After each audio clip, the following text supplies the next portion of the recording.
Are you ready to listen to a podcast? Here comes the Playhouse Podcast, thanks to Bradshaw and Bryan Law Offices. Find, subscribe, and listen.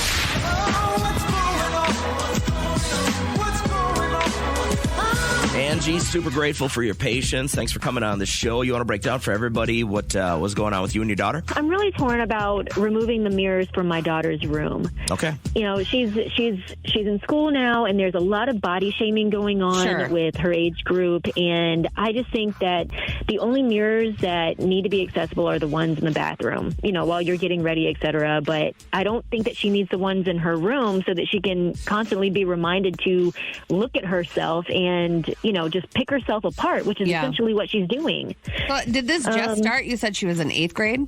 Yeah, she's in 8th grade, and I think that now I've become more aware of it now that she's in middle school and about to enter into high school next year. So it's just, I think that just the girls in general are just hyper aware of how they look right now. Well, it's absolutely true. I mean, think of you as an adult. You know, you're as mature as we get as the years go on. We still are not kind to ourselves, as kind as we possibly could be. But to be that age, I have some friends who have daughters, and I'm just like, wow. It starts early. Like, it starts 5th, 6th grade. So it does. That's upsetting.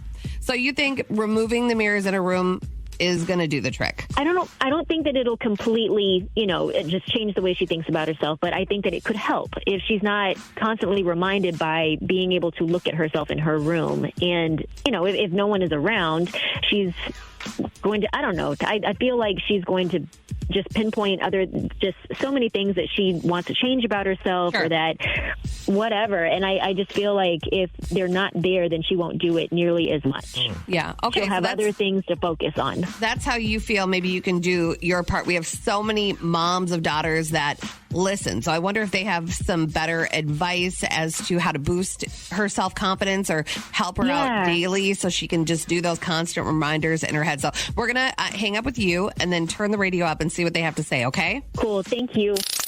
Hey, good morning, Georgia. How are you? Good morning. Good. How are you? Great. As you were on hold, we just, when you said what your name was, I said, well, you got to love that Ray Charles song. Is there also a Boz Scaggs song about Georgia? Do you know? You got to know all these songs, don't you? I probably have heard people singing them a little bit, but I usually shake my head and giggle. Yeah. I feel like you're a first-time caller. Like, I don't know if we've ever talked to a Georgia. All right, so cool. What do you have to say about Angie's situation?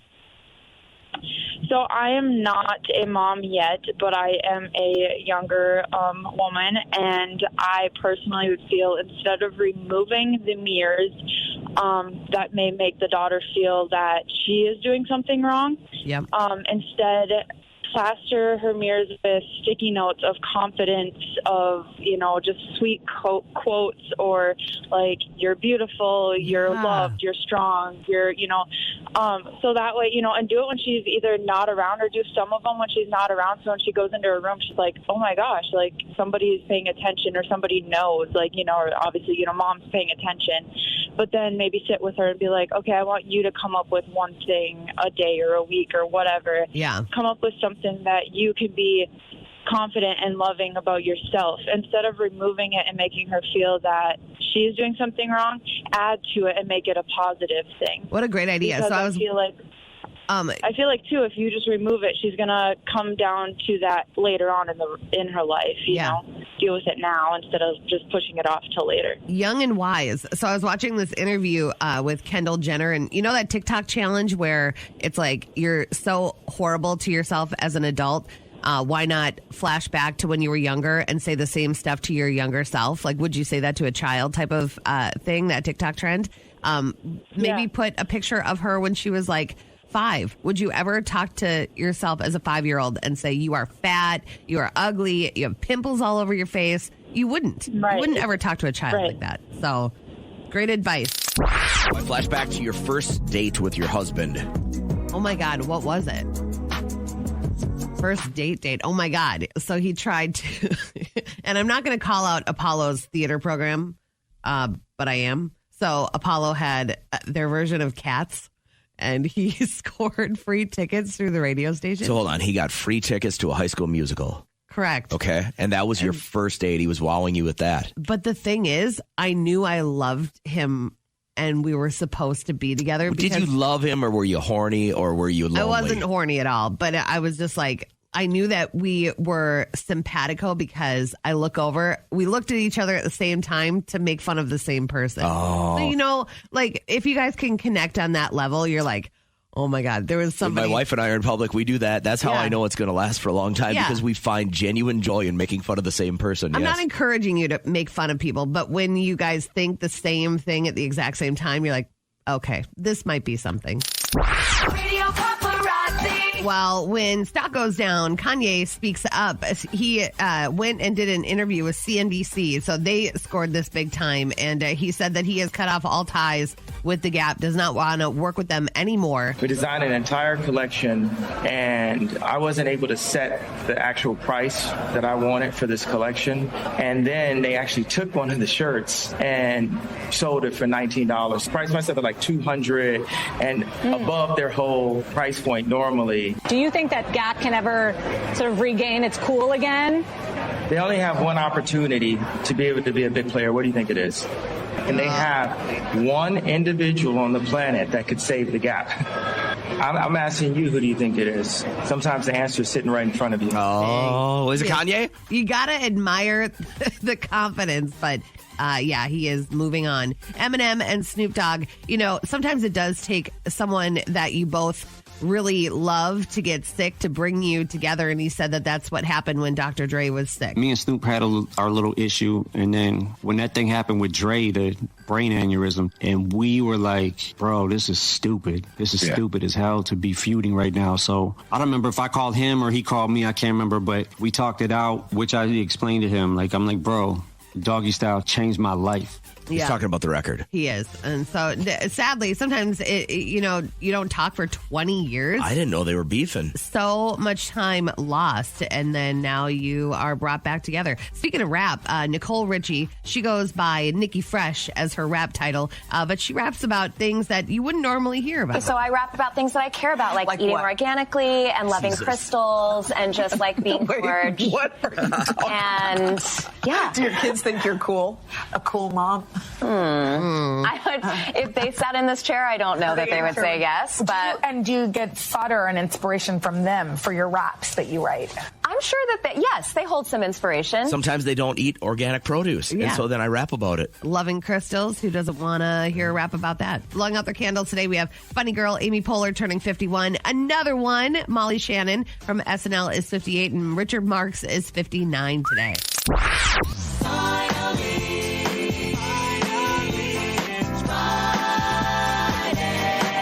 We hope you have amazing weeks, but we also hope you're willing to share when you don't. Here comes an FML Friday. All right, first one is today I had to say, put away your burrito.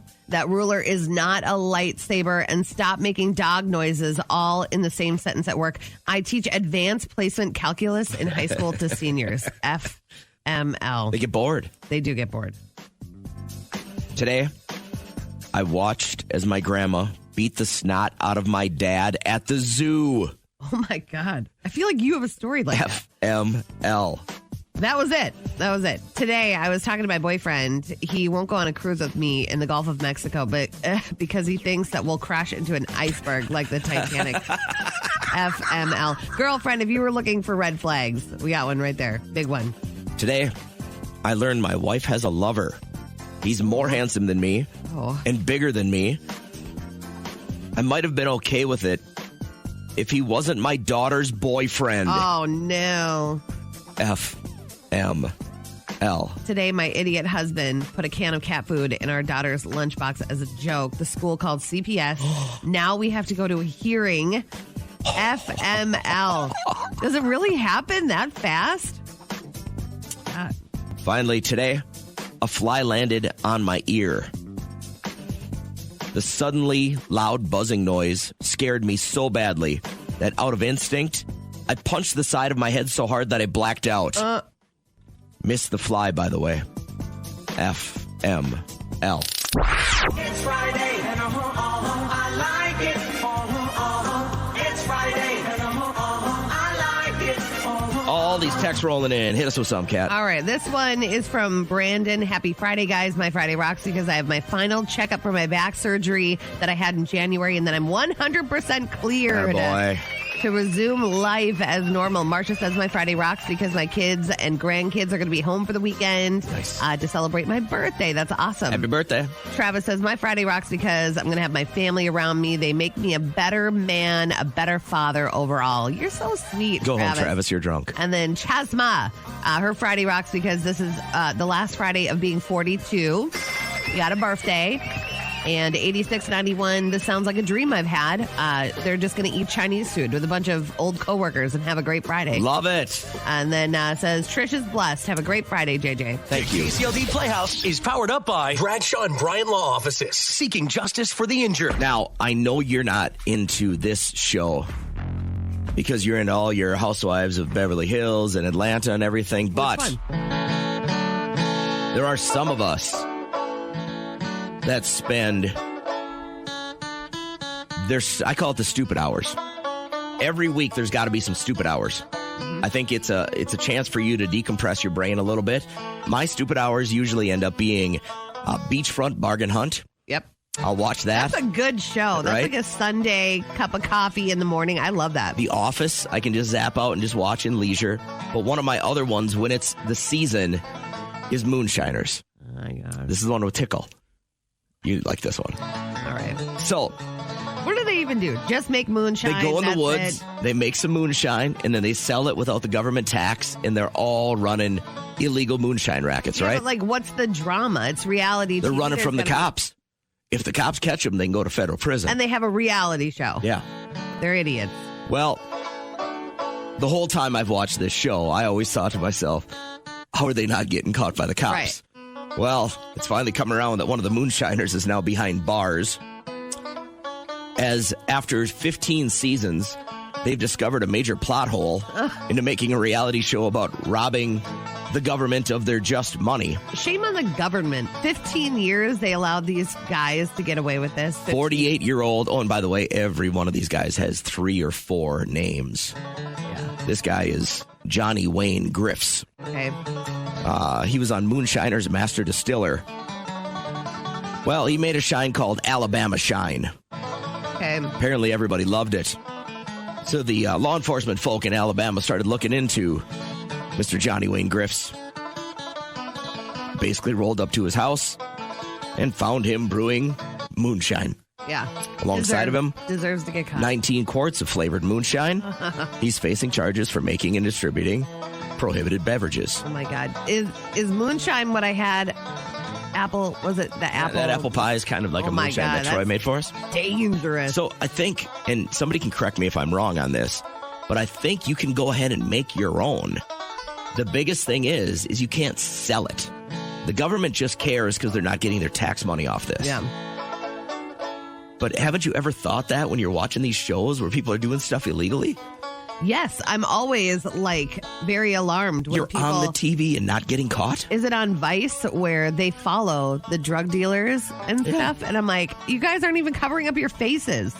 All right. When it comes to Uranus, it's hot.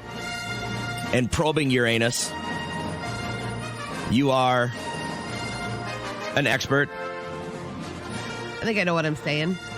I love that our friends at NASA and the space program are looking for your help when it comes to Uranus. Here's the deal. Dramatic. All right. You can now help NASA name the new probe heading to Uranus. Oh, my God. So, you know how they did with the snow plows? Yeah. And what was the winner? Plowy McPlowerface or something like that? Yeah. It was something silly. I got it. You ready? Yeah. Ouch. But it stands for something. Okay. Orbit. You gotta make up your analogy. Yeah. Orbit, Uranus. Completely heterosexual.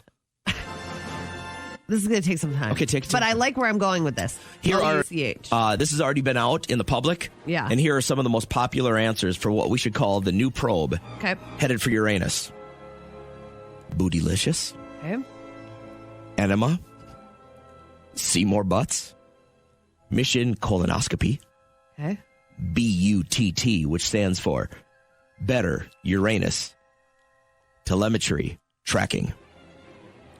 But my favorite, POOP, POOP, which stands for Planetary Orbital Observation Probe. I love that. That's great. Poop, ouch, and butt. I'm all about it. If you would like to help name the next probe that goes to Uranus, get to NASA's website and represent the USA. The Playhouse Podcast is made possible thanks to Bradshaw and Bryan Law Offices. Catch the live show weekdays from 5:30 to 9 on 104.7 KCLD. Now, share this with a friend.